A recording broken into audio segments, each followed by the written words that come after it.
Looking for a motion to approve the minutes of the previous meeting of June 19th, 2013. You all had an opportunity to read those, they're online. I'm looking for a motion to approve. I make a motion to approve. I got a motion to approve. What's the second? Got a second. All in favor? Aye. Any opposed? Hearing none. We'll move on. Chairman's report. I have in front of me 4 letters of thank you from students who received scholarships this year. The boards will make those available to bring. Other than that, I have nothing. Which takes us to the chairman's report. The attorney's report? Oh, To the no, I am the chairman. Takes us to the attorney. I don't have anything at Yes. this time, unless there's any questions. Manager's report. Well, we'll first start with John Jensen. We'll give the operations and engineering report, and then we'll move Richard Jones, who will talk about construction and maintenance. Then Melissa will do the financials, and then following Melissa, I'll give you a report on some of the activities that we've been involved in. So, John, if you want to go ahead. Okay. For the engineering part, we've been renewing and catching up on our right-of-ways. Some new ones and the old ones, the rents are due, and so we've been working hard at getting that done. We have about 90% complete on our 138 kV line, 9-year plan.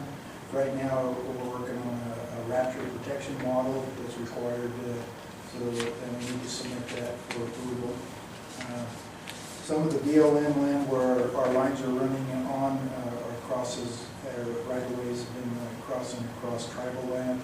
Those right-of-ways have been released back to the tribe. We're looking at meeting with Yvette from the tribal administration to establish some kind of agreement with them. They're requesting some kind of grant. And also, we've received back our Aspen Fault Study model from SEL. Reviewed it. We found a few questions and revisions that we need to take. Once that's revised and we've got those numbers together or they're finalized, we're going to be going out for an arc flash study. And these studies help us be compliant and give us a condition of our system. Under operations, this September we're going to be we've scheduled a breaker repair of the failed bushing that happened in Phoenix Hills. We're going to have a field tech from Siemens come do this and advise us to do that work, and we'll get that equipment to do that. We've invited CRC, a couple of technicians, to come join us.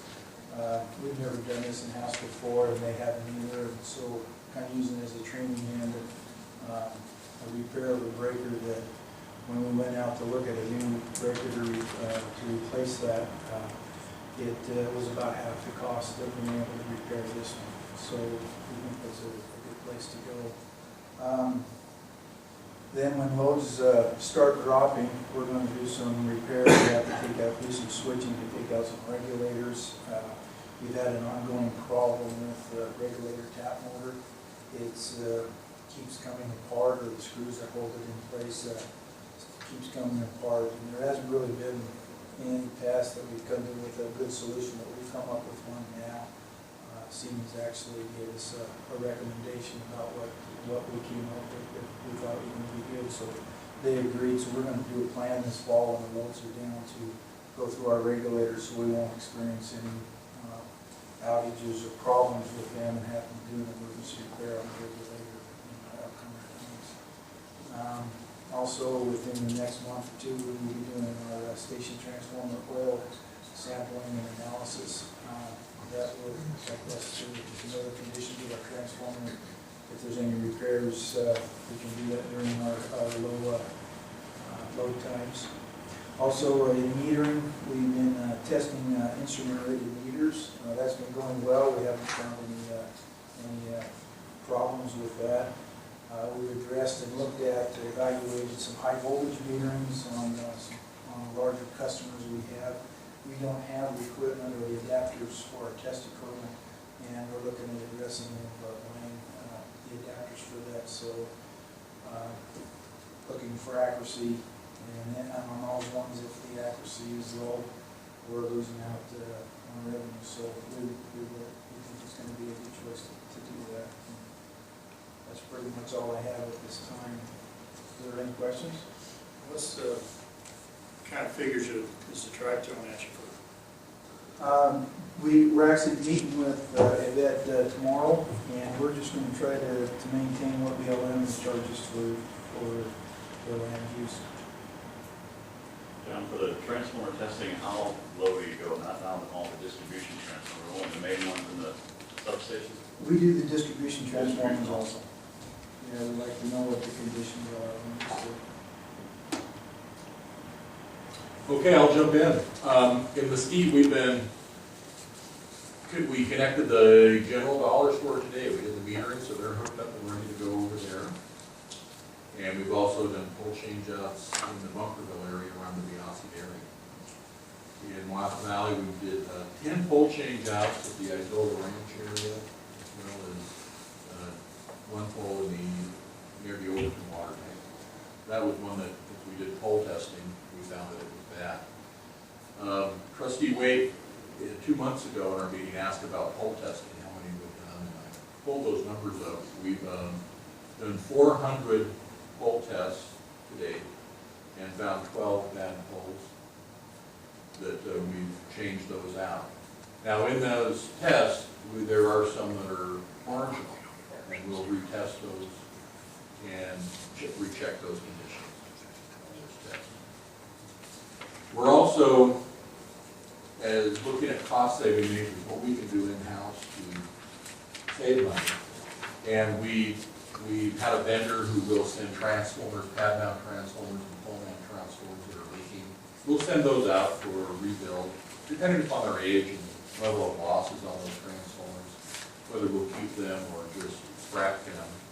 And we've pulled that in-house where our crew will actually go and change out the transformer, pull it in, and we'll re-gasket it, change any bushing wells, primary bushing, secondary bushing that may be damaged. And then we will also paint those. We've set up a paint area in our Mesquite shop, and we bring them back and paint them. And then the crew takes them back out and changes them out. And we're seeing a substantial savings.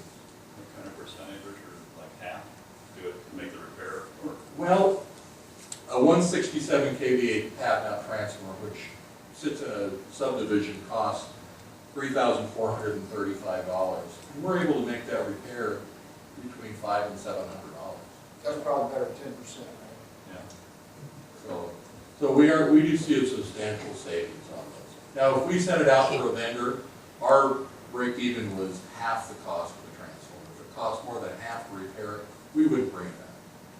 So that 34, we would have paid up to $1,500, a little less than half for the repair on the transformer, depending upon its age and the level of loss on it.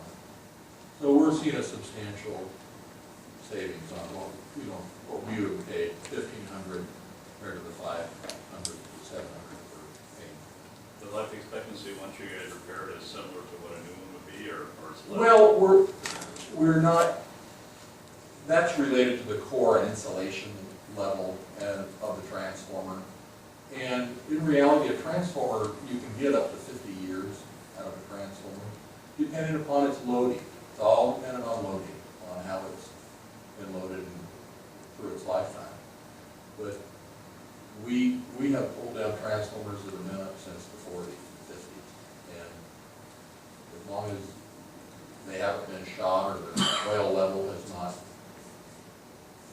lowered in them, there's just no moving part. We've also,